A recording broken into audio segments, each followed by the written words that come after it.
ჩვენ ისევ უნდა დავბრუნდეთ სალომე ზურაბიშვილის საარჩევნო შტაბს და ქეთი ქაშაკაშვილს. ქეთი, ხომ არ გაკეთდა რაიმე ახალი განცხადება? ჯერჯერობით ახალი განცხადება არ გაკეთებულა, საუბრობდით მხარდამჭერებზე, რომლებიც არიან შეკრებილი სალომე ზურაბიშვილის შტაბში. ისინი ამბობენ, რომ მთელი დღის განმავლობაში საკუთარი დაკვირვებით შეუძლიათ თქვა, რომ არჩევნები მიმდინარეობდა თავისუფალ და დემოკრატიულ გარემოში და ასევე ძალიან ხაზგასმით ამბობდნენ, რომ დარწმუნებულები იყვნენ, რომ სალომე ზურაბიშვილი დამაჯერებლად გაიმარჯვებდა ამ არჩევნებში.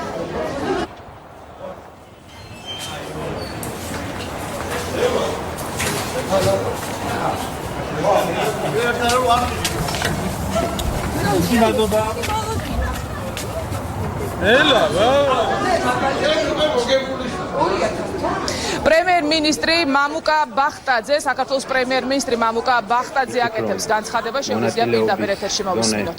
არჩევნებში იყო საკმაოდ მაღალი, ეს კიდევ ერთხელ ეტყველებს იმაზე, რომ საქართველოში ჩვენ გვაქვს ნამდვილად შემდგარი დემოკრატია. მინდა მიულოცო ქალბატონ სალომე ზურაბიშვილს.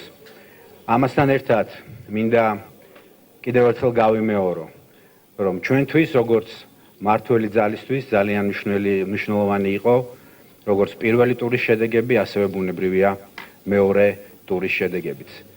ჩვენ მივიღეთ გზავნილი ჩვენი მოქალაქეებისგან და ჩვენ ვიცით თუ რა არის გასაკეთებელი. დღეს ბუნებრივია არ არის ის დრო, რომ ჩვენ დრო დავკარგოთ ზეიმისთვის.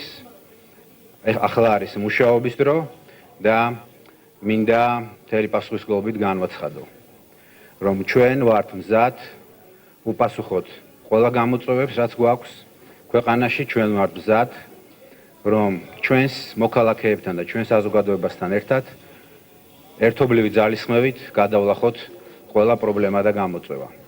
ეს არის ჩვენი მიზანი და დამერწმუნეთ ამას აუცილებლად მივახცევთ. კიდევ ერთხელ სურს ჩვენ საზოგადოებას მადლობა გადაუხადო გამოცხადებული ნდობისთვის. მადლობა.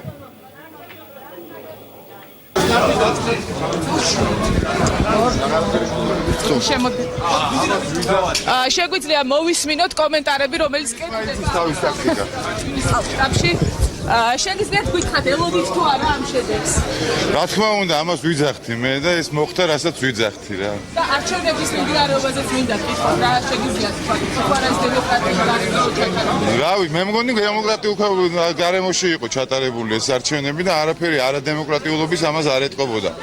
უბრალოდ იმ ხალხმა, რომელიც ცოტა განაწყენებული იყო, თავის თავზე აიღო ეს ამბავი და ქალბატონი სალომე პრეზიდენტია, გილოცავთ ყველას.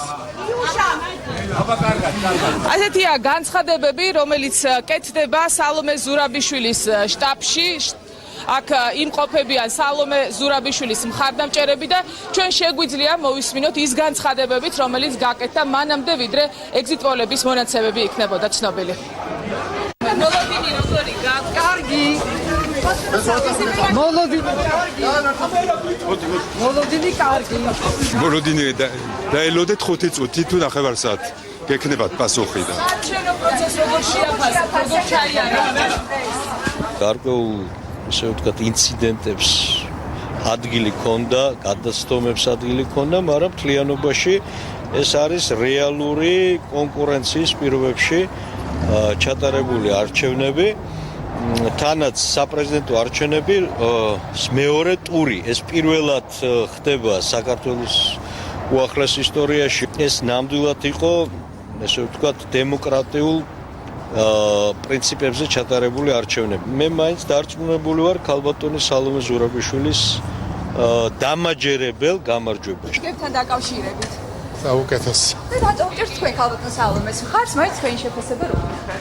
რომ არის საუკეთესო ქალბატონი. ქალბატონი სალომე და ჩვენ ვართ თანამებრძოლები წლების განმავლობაში და ჩვენ დავინახეთ დღეს აქტივობა იყო ძალიან მაღალი. ჩვენ დავინახეთ ის ადამიანები, რომლებიც წლების განმავლობაში ჩვენთან ერთად აპროტესტებდა რეჟიმს, რომელიც წინა ხელისუფლების დროს იყო. აქედან გამომდინარე ჯერ დაველოდებით ბუნებრივია შედეგებს და შემდგომ ქალბატონ სალომესთან ერთად აღნიშნავთ გამარჯვებას. დავაფიქსირე ჩემი ასე ვთქვათ პოზიცია პირველ ტურშიც და მეორე ტურშიც ქალბატონ სალომე ზურაბიშვილს მივეციხმა და დარწმუნებული ვარ, რომ გავიმარჯვებთ, იმიტომ რომ ეს ყველაზე ისეთი გზა არის ჩვენი საქართველოსთვის. წინ უნდა ვიაროთ მე მგონი და არა წარსულში დავბრუნდეთ. მოკლედ სალომე ზურაბიშვილის საარჩევნო შტაბში არის საზეიმო განწყობა, თუმცა ჩვენ ველოდებით თავად სალომე ზურაბიშვილის ოფიციალურ განცხადებას, რომელსაც აუცილებლად შემოგთავაზებთ პირდაპირ ეთერში. გმადლობთ, ეს იყო ქეთი ქაშაკაშვილი და ჩართვა სალომე ზურაბიშვილის საარჩევნო შტაბიდან, სადაც როგორც ნახეთ, ამ წუთებში შეკრებილები არიან პრეზიდენტობის კანდიდატის ოჯახის წევრების შვილები, ძმა, ასევე მისი თანამოაზრეები და თანაგუნდელები.